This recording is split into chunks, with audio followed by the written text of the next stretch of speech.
The champ is here. The champ is here, back like I never left. And we're talking about Monday Night Smackdown, 24 hours removed from the Elimination Chamber on the road to WrestleMania. So, let's get into it. Well, this was Smackdown from Louisville, Kentucky, home of the Slugger and also the greatest, baby. I'm experienced now, professional. Jaw's been broke, been knocked down a couple times. I'm bad. Been chopping trees. I done something new for this fight. I done wrestled with an alligator. That's right. I have wrestled with an alligator. I done tussled with a whale. I done handcuffed lightning, throw thunder in jail. That's bad. Yes, that's right, Muhammad Ali from Louisville, Kentucky. Now we start the show, and the show was crazy. It seemed like Jey Uso had been attacked, which means he is no longer in the Elimination Chamber. And I've spoken about this before. I absolutely love the stolen Elimination Chamber spot storyline. It's always been a great one. I think Jey Uso, I think the company has lost a lot of they've lost the confidence in Jey Uso. Unfortunately, not that he isn't a great wrestler, not that he's not an absolutely great merch machine, not that they won't make him champion again at some point, but just not anytime soon because I don't know. There's a lot of talk about him not having enough gas tank and all this kind of different thing. We've seen reports that the company wasn't necessarily pleased with Jey Uso as champion. In some cases, they didn't feel it worked. I felt it very much worked, but I could understand what they meant and what they were saying because I also saw certain things within his performances of the match that may have not necessarily been beneficial to his title reign. Drew and Cody, this beef is getting crazy, man. I'm telling you, it's looking like it's going all the way to WrestleMania, and it's going to be absolutely phenomenal. We are going to see something magical. So yeah, we'll talk about that a little bit more as we get into it. Yeah, we saw a little promo between Asuka, Kyrie, and Tiffany. Something we've never seen before. Those guys have never really interacted in a great way. I think Kyrie, are you a jellyfish? Oh, that was hilarious. I don't know why. It was just a little off the cuff moment, and it was quite funny. Tiffany's reaction to it. Kyrie, because obviously she had tassels on her dress, and are you a jellyfish? That was hilarious, I must say. I think Asuka and Tiffany, or I think better yet, Kyrie and Tiffany Stratton is a great idea for a match. I think there's a lot Kyrie can teach Tiffany. I think Tiffany is coming along very well. I've spoken about that in other videos. I think that she comes along leaps and bounds every week, and she adds new moves to her arsenal. So yeah, I think these are pretty good matches for her to have as far as making her a little bit better within the ring. Definitely believe that. Solo Sikoa versus Uncle Howdy was a better match than I thought it was. Let's remember that Bo Dallas can wrestle. He can wrestle very well. He held the title on NXT for a very long time. Was he actual champion? Now, some interesting things I've noticed is Bo Dallas's physique as well, also becoming a little bit more like Bray Wyatt's physique was. Also, I think he's beginning to capture a lot more presence. So I've never thought that he had the presence of Bray Wyatt, but he is encapsulating that a little bit more and more every time I saw him. So to see him in a singles match like this, and I expected him to pick up the victory because I know he can. I know he can. So to see him pick up against Solo as well was it was good to watch. It was a great match. I've got nothing bad to say about it. The storyline is dragging a little, I think, now. As I've said before in one of my previous videos, you really need to do something with the Wyatt Six. Stop teasing with them. So one little match with Uncle Howdy doesn't necessarily fix that. Make sure you have a great position for them in WrestleMania and keep up the momentum because I believe the Wyatt Six do have the ability, they definitely have it in wrestling ability to be able to push further and further. I always thought that the worst people in the Wyatt Six were Gacy and indeed his tag team partner, Dexter Lunas. But both of those guys are excellent at character work. How good they both were in the ring was one of my questions because even in NXT, they didn't use them a lot in the ring. They used them a lot in character work. So now they are, and they were both kind of leaders of their own kind of thing. Like Dexter Lunas was more out on his own, but the rest of them were kind of leaders of their own faction or whatever. So to see them under a different umbrella now is very interesting. It's very interesting. We'll see what happens with them. I haven't got a lot of confidence, I must say, in how far they can go, but as a collective, like Dexter Lumis on his own and Joe Gacy on his own, I don't really have a lot of confidence in those guys. But I think as a collective together, they can put together something great. And there's obviously Nikki Cross to help out in that respect. So we get a match segment. I don't know what you want to call it because it had some work in it, didn't it? The Miz and Oba. Yeah, so I mean, so many injuries, so many of the big competitors that we were looking forward to being put into a sphere of heavyweight and competing for titles and running storylines have been, for lack of a better word, extracted from the current roster. So Oba is very much the push of Oba is getting crazy because obviously I'm making these videos so I can see what's going on online and what people are saying, and there is just so much love and attraction and just awe around Obafemi that I can't see him not raising to a world title within the next year. Pretty much, they're gonna try and measure it and build it, but there's you don't really have too many other attractions coming right, left, and center.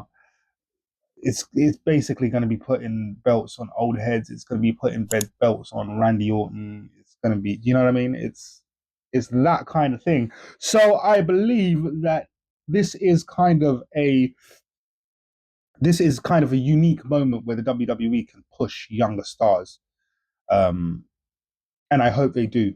So, and then obviously there's Trick as well.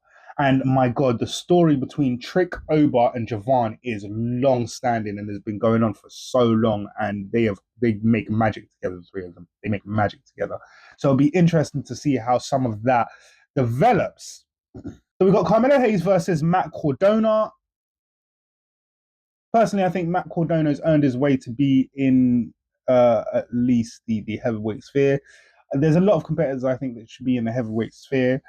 Um, I think AEW kind of get that right as far as having quite a lot of wrestlers in that sphere, and they just kind of shuffle and rotate. I think that's pretty good instead of perpetually holding like four or five people who are always holding the title, essentially. Mixing it around a little, I think Matt Cardona has earned his way into that sphere. We've seen him hold that sphere in other companies, so we can't say that it isn't an ability he has. So I don't necessarily think he should have won against Carmelo Hayes. Maybe not an outright loss. They should have tried something, maybe a feud with someone. They've got feuds with the MFTs as well. Maybe one of the NFTs should have interfered in the match. Um, However, that being said, it was a well worked match, and Carmelo, that was the first 48, which obviously is the code breaker we know from Y2J, Chris Jericho. But his first 48 is a thing of beauty. It probably looks better than when Jericho does the code breaker because it's like he comes flying off the rope, he gets his arms swinging in there. So, and then hits that first 48 and it looks like absolute magic. It looks like a lot more impactful move than anybody else doing it. And he picked up the win off of that. I don't think it should have been that easy to beat Matt Cardona, but alas, here we are. So let's talk about the promo in the locker room between Alexa Bliss and her partner, who's obviously Charlotte Flair, Julia, and Kiana James. Now, I must say, one thing about Julia that has always caught me off guard.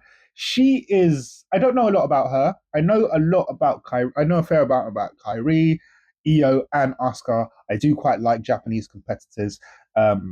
I think that's something of a almost resurgence of a golden era to have those three as wrestlers at the same time, and they're so close in age.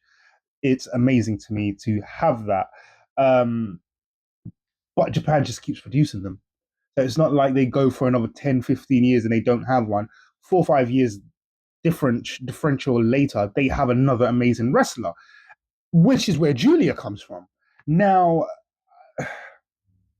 the thing about Julia though is, I don't. Maybe I'm completely incorrect about this.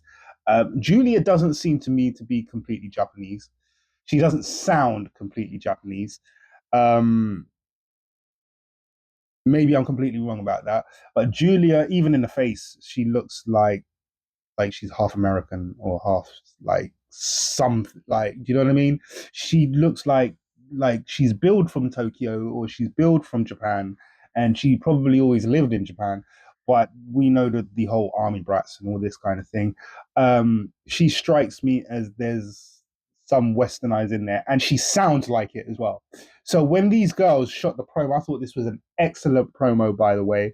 Um, Charlotte eating ice cream and some of the things they said in the moment, like the two, obviously Julia and Kiana being a little bit mean and talking about her sitting there eating ice cream, and she said, "You can't have some." It was funny to me. I don't know why. Even Alexa Bliss.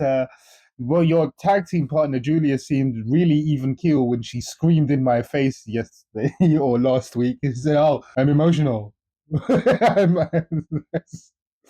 Just absolutely loved it. Absolutely loved it. I thought they did a bang up job. It was such a short, hilarious little segment, much like "Are You a Jellyfish?" segment with Kyrie and Tiffany. So yeah, love that, love that. Thought the girls did an excellent job. That takes us to what was an elimination chamber qualifier between Jacob Fatu and Logan Paul. Well, I'm expecting Jacob Fatu to win this one, easy, easy, easy. But that's not necessarily what we got. We got the Vision working some of their trickery and their mess. And I mean, I should have saw it coming. It makes just as much sense. There's only one person that can go and get the match with Drew McIntyre at WrestleMania through Elimination Chamber, and you already have Randy and Cody in there.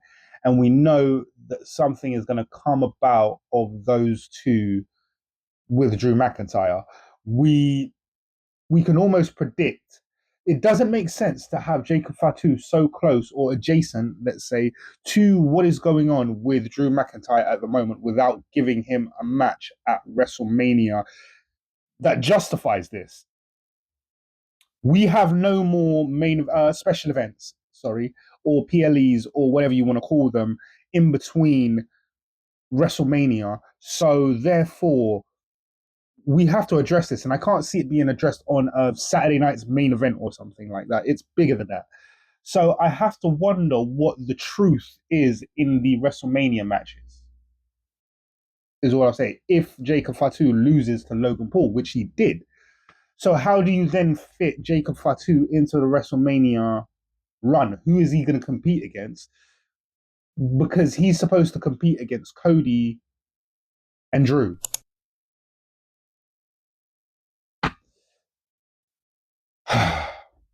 It is what it is. It is what it is. It is what it is. I've got no idea. The match was ended by a masked man, an interference by Drew, and the match was ended by a masked man. A masked man that was revealed. Now, here's what I'll say. That isn't the masked man. Let's just say body kinetics. I've said before on this channel that I thought the masked man was Grayson Waller. That's because the masked man was exceptionally tall. It's almost like the appearance of Ludwig Kaiser as El Grande Americano. You could tell that it wasn't Chad. It was someone significantly taller than Chad. It's the same thing. This guy that was on mask is significantly shorter than the man who originally did what he did. So that's not him. What I feel like we're doing here is the masked man is supposed to be Seth, and we are shuffling. This is what the WWE are. They're shuffling random people that they've got in LFG or that they basically trust that's on the come up to play the masked man until Seth can put on the mask as the masked man. It's a timing issue. Seth's not ready, so they're getting someone to play Seth and they're putting him in a mask. He will later be revealed. It's probably Seth. But he's got a mask on. Yeah? You understand? You with me? Right. So that brings us to my favorite segment of the show. It's Joke of the Day, Clip of the Day. We'll figure out exactly what we're going to call that. But right now, let's have a few laughs. Let's have a few chuckles. Heartwarming moment, right? Right. Hey, can I get your number? No. No.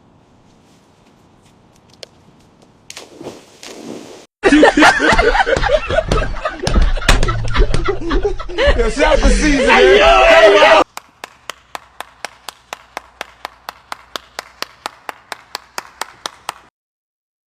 I always love to bring you a little joke, a little something new, you know what I'm saying? So, yeah. If you like the content, please hit like, subscribe, hit the notification button that lets you know when I'm uploading next. And until then, I have been the Triple Crown Champ. I'll see you next time.